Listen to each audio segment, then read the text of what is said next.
تو وہ جسم جو آخرت میں ہمیں ملے گا وہ جسم ہوگا کہ جو ہماری آخرت کے عالم کے ماحول کے عین مطابق ہوگا. اب یہاں پر ابھی ہم جب فلسفیوں کے اقوال آپ کے سامنے رکھیں گے تو ہم کیونکہ اپنی گفتگو کا ماخذ ہم نے تعلیمات ملا صدرہ رکھی ہیں، تو تعلیمات ملا صدرہ یا تعلیمات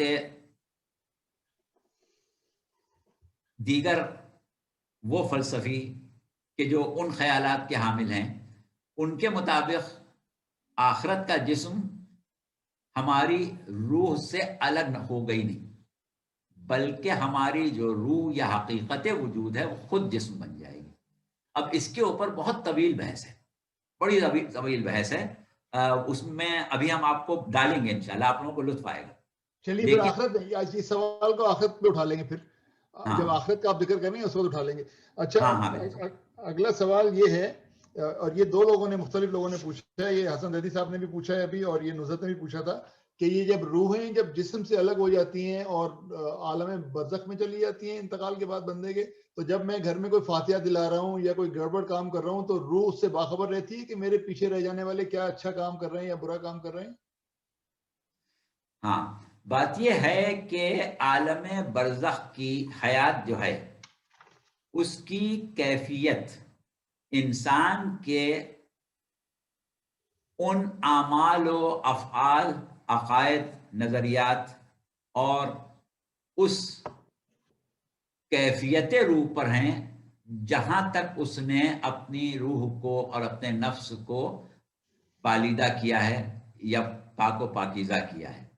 اس اعتبار سے جتنے انسان دنیا میں زندگی گزار رہے ہیں سب ایک جیسے نہیں ہیں، یعنی ہم جتنے بھی انسان ہیں سب میں فرق ہے، سب انسان ایک جیسے نہیں ہیں. تو اب یہی انسان مریں گے تو مرنے کے بعد سب مردے ایک جیسے کیسے ہو سکتے ہیں؟ ظاہر ہے کہ جب زندہ سب ایک جیسے نہیں ہیں تو مردہ بھی سب ایک جیسے نہیں ہیں.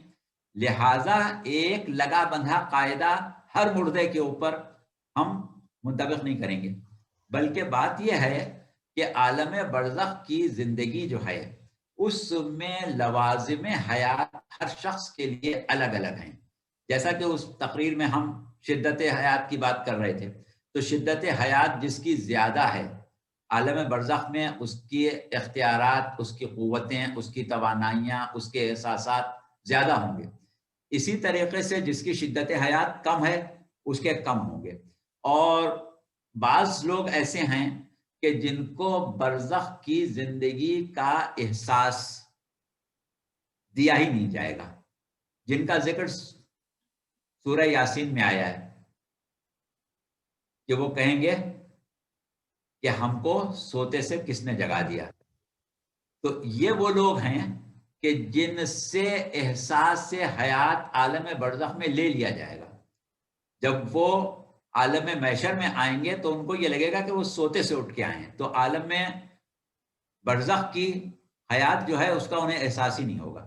اور وہ لوگ کہ جن کو عالم برزخ کی حیات کا احساس ہے ان کی اکثریت ہے، اور وہ ہیں کہ یا تو وہ جنت برزخی میں ہیں یا وہ جہنم برزخی میں ہیں یا وہ برزخ کی ایسی وادیوں میں ہیں کہ جو نہ جنت میں شمار ہو رہا ہے وہاں کا، نہ دوزخ میں شمار ہو رہا ہے، بلکہ ان کے اعمال، ان کے عقائد اور ان کی روح کی وہ کیفیت کہ جس سے ہم خیال و وہم کی کیفیت کہتے ہیں، جس کی بنیاد پر وہ خواب دیکھتے ہیں، صرف اس کی بنیاد پر وہ عالم برزخ میں زندگی گزار رہے ہیں، تو ان کے احساسات کمزور بھی ہو سکتے ہیں، قوی بھی ہو سکتے ہیں. ایسے لوگ بھی ہیں کہ جن کو دنیا کی، اپنے گھر کی، اپنے بال بچوں کی مکمل خبر رہتی ہے، اور ایسے بھی ہیں کہ جن کے احساسات اتنے کمزور اور ضعیف ہو گئے ہیں کہ انہیں اپنے ارد گرد کی بھی خبر نہیں ہوتی. تو یہ ہر ایک کے لیے الگ الگ ہے.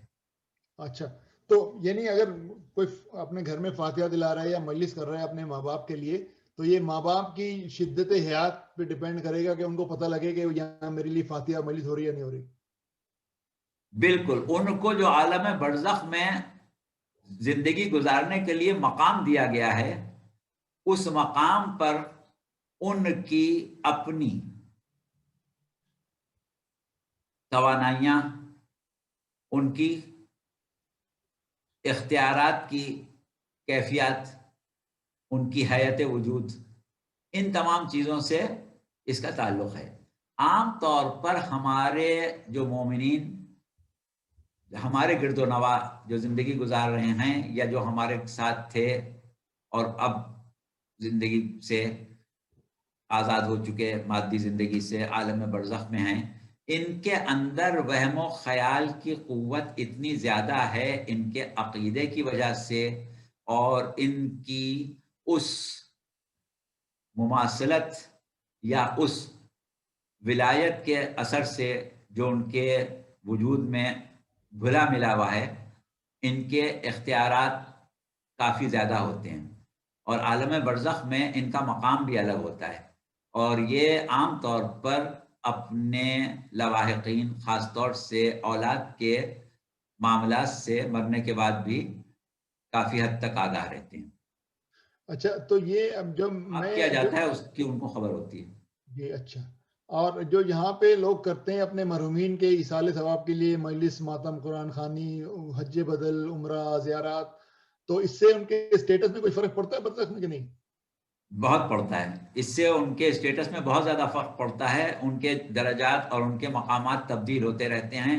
آج عالم برزخ میں ان کو جو جگہ ملی ہے، کل ان کے بیٹے نے ان کی طرف سے حج بدل کر لیا یا ان کے طرف سے عمرہ کر لیا یا ان کی طرف سے زیارت کر لی، اور وہ زیارت یا عمرے یا حج کا ثواب جب ان کے نامہ اعمال میں چلا گیا، کیونکہ نامہ اعمال تو بند نہیں ہوتا ہے، نامہ اعمال میں جب اس کا ثواب چلا گیا تو اب جو ان کی کیفیت حیات عالم برزخ میں ہے اس میں تبدیلی آ جائے گی۔ اچھا، تو اس میں پھر یہ بھی ممکن ہے کہ اگر وہ ان کے پاس یہ اختیار نہیں تھا کہ وہ واپس جا کے دیکھیں گے ان کے بچے اور اہل خانہ کیا کر رہے ہیں، وہ ان کو اسٹیٹس مل سکتا ہے کہ وہ پھر آ کے دیکھنا شروع کر دیں؟ ایسا ہو سکتا ہے۔ اچھا ٹھیک ہے۔ اچھا، اب ایک سوال یہ ہے کہ آدم کے پتلے میں اللہ میاں نے اپنی روح پھونکی، تو ہم سب تو آدم کی نسل سے ہی ہیں، تو اس کا مطلب کہ روح کا چھوٹا موٹا ہلکا پھلکا کچھ ہمارے اندر بھی ہے اللہ میاں کی؟ جو روح اللہ نے جناب آدم کو عطا کی تھی بعین ہی اسی روح کے ہم حامل ہیں۔ بات یہ ہے کہ ہم نے اپنی گفتگو میں ابھی آگے چل کے ہم بتائیں گے کہ لفظ روح جو ہے اس کو مختلف فلسفیوں نے یا مختلف علماء نے اقسام میں تقسیم کیا ہے، اور اکثر لوگ یہ کہتے ہیں کہ روح کی قسمیں ہیں، جس میں سب سے بہتر قسم جو ہے وہ انسانی روح کی ہے، اور انسانی روح میں بھی دو قسمیں ہیں، ایک نفس ناطقہ اور ایک روح قدس۔ روح قدس جو ہے وہ انبیاء و مرسلین اور اولیاء اور اوصیاء کے لیے ہے، اور نفس ناطقہ جو ہے وہ ہر انسان کے لیے ہے۔ باقی جتنی روحیں ہیں وہ اس روح کا مقابلہ نہیں کر سکتی۔ اس اعتبار سے انسان کی روح کو اللہ نے اپنی روح کہا، یعنی جس کو کمال قدرت پر خلق کیا تھا، بہترین انداز پر خلق کیا تھا، اس کو اپنی طرف نسبت دی۔